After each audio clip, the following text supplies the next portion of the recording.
wabarakatuh. Perkenalkan, nama saya Aliman Sinaga dari Prodi TPHP 4B, NIM 190231. Saya akan menjelaskan tentang produksi biodiesel dari minyak kelapa sawit kasar off-grid dengan variasi pengaruh asam sulfat pada proses esterifikasi terhadap mutu biodiesel yang dihasilkan.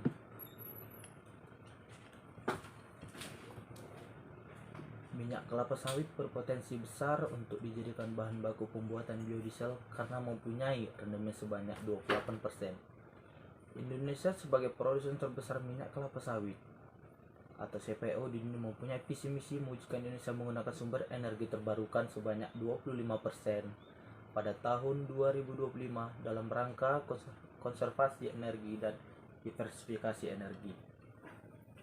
Secara umum, biodiesel diproduksi melalui transterifikasi minyak dan alkohol menggunakan katalis basa yaitu natrium hidroksida.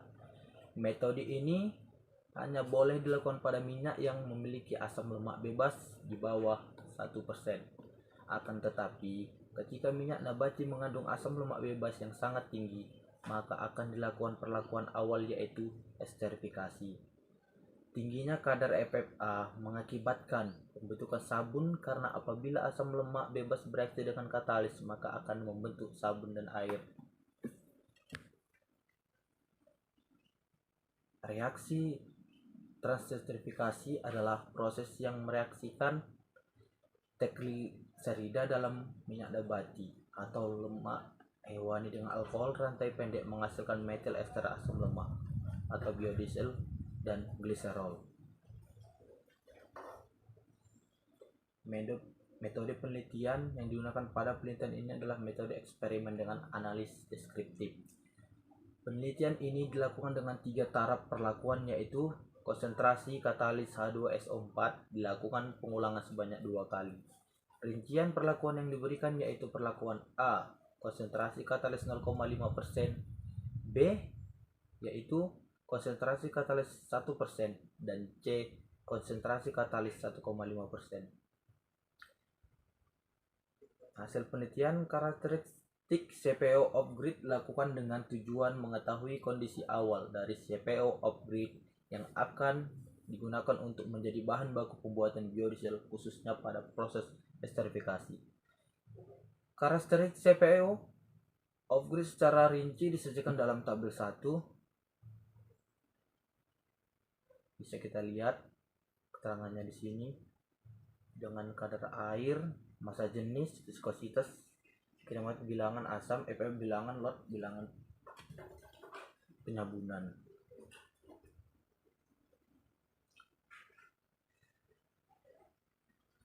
Sampel dari setiap perlakuan hasil dari reaksi esterifikasi kemudian dianalisis. Secara itu dilakukan reaksi transterifikasi dan dianalis kembali mutu biodieselnya untuk mengetahui perbandingan antara sudah reaksi esterifikasi dan sesudah reaksi transterifikasi.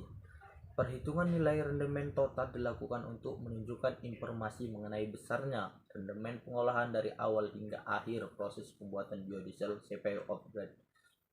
Rendamen dihasilkan seperti yang disajikan pada gambar berikut. Massa jenis akan mempengaruhi kualitas dari atomisasi dan pembakaran yang terjadi pada mesin.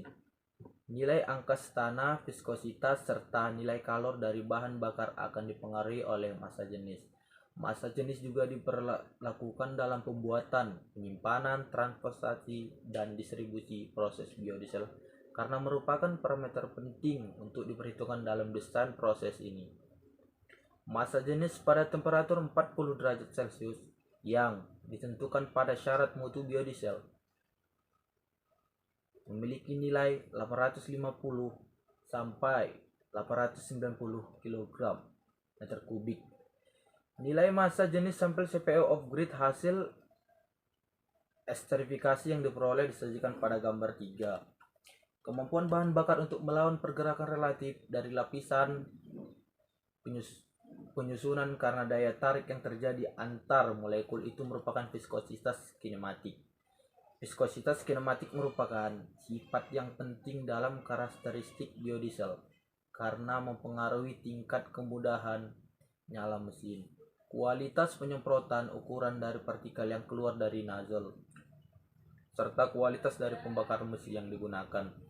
Kadar FFA sangat mempengaruhi keberhasilan dari proses pembuatan biodiesel, karena FFA yang sangat tinggi pada bahan baku pembuatan biodiesel akan bereaksi dengan katalis dan menghasilkan sabun, yang mengakibatkan turunnya nilai rendemen dalam proses transesterifikasi. Kadar FFA yang tinggi bersifat merugikan, oleh karena itu perlu dilakukan reaksi esterifikasi dengan katalis asam guna menurunkan kadar FFA yang ada pada bahan baku pembuatan biodiesel. Bilangan IOD menunjukkan tingkat ketidakjenuhan atau banyaknya ikatan rangkap asam lemak penyusunan biodiesel. Biodiesel dengan bilangan IOD yang tinggi lebih mudah teroksidasi apabila melakukan kontak dengan udara. Dari hasil pengujian yang diperoleh terlihat bahwa bilangan IOD CPO of grade hasil esterifikasi mengalami penurunan jika dibandingkan dengan CPO of grade sebelum reaksi esterifikasi. Angka penyambunan adalah banyaknya miligram KOH yang dibutuhkan untuk menyambunkan 1 gram sampel biodiesel. Bilangan penyambunan mengindikasikan nilai kandungan senyawa intermediate atau mono dan digliserida dan senyawa trigliserida yang tidak bereaksi. Keberadaan senyawa-senyawa intermediate trigliserida dalam biodiesel dapat menyebabkan penyumbatan pada alat injeksi mesin. Angka setana merupakan salah satu karakteristik yang paling penting dalam menentukan kualitas biodiesel. Angka setana mengukur kesiapan dan kecepatan bahan bakar untuk terbakar secara otomatis ketika diinjeksikan pada mesin. Angka setana sangat dipengaruhi oleh komposisi dari bahan bakar dan dapat mempengaruhi tingkat kebisingan, emisi gas buang, dan kemampuan mesin untuk menyala. Keberadaan air dalam proses produksi dan pemurnian biodiesel, penyimpanan serta penggunaan mesin dan menyebabkan berbagai masalah. Masalah yang dapat muncul diantaranya yaitu kesulitan dalam produksi biodiesel terutama pada proses transesterifikasi dengan katalis basa.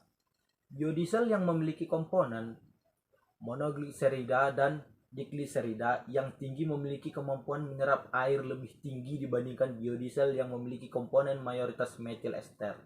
Selain itu, ketika suhu air mencapai 0 derajat Celcius, maka akan terbentuk kristal es yang dapat mempercepat pembentukan gel dari residu bahan bakar.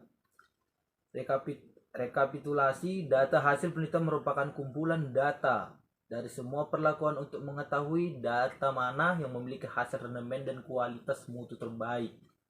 Data hasil rekapitulasi disajikan pada tabel 2, ditunjukkan pula parameter terbaik dari perlakuan pada masing-masing parameter.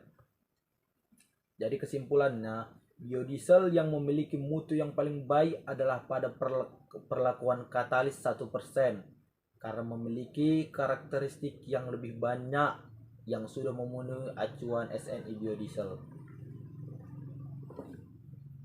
Terima kasih. Ya, demikian dari presentasi saya. Kurang lebihnya saya mohon maaf. Wabillahi taufiq wal hidayah. Assalamualaikum warahmatullahi wabarakatuh.